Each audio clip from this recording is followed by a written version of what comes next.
Sa mapagpalang araw po sa atin lahat. Sa panahon po natin ngayon, sa mga nangyayari, sa mga nai-upload po na atin sa ating prediction na halos ilang araw lang po ang lumipas ang ibinaba ng Ama upang sabihin sa ating mga kapatid dito sa lupa yung mangyayari sa mundo, ay hindi nagtagal ang babala ng Diyos sa atin.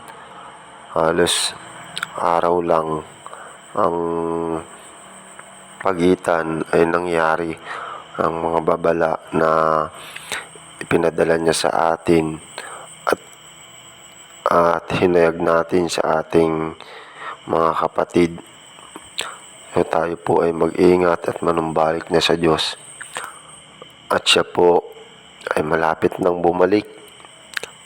Lumalaganap na po sa ating mundo ang mga iba't ibang sakuna at mga dilubyo na nangyayari sa ating mundo. So, sapagkat hindi pa po ang wakas, yan pa po ay panimula pa lang po.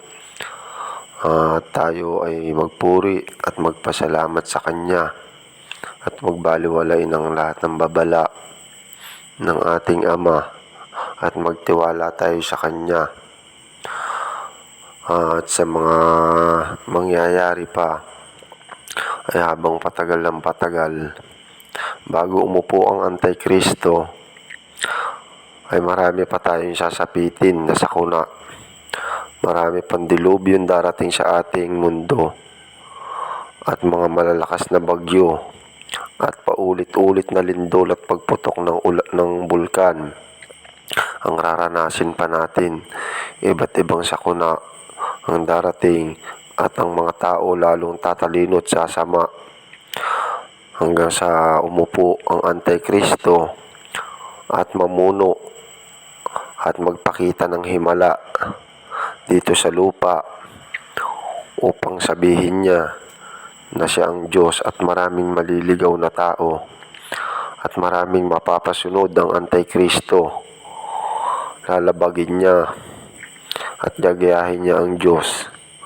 Ipapakita niya sa mga tao na siya ang Kristo, pero siya ang huwad na Kristo. Maraming mabibiktima ang Antikristo.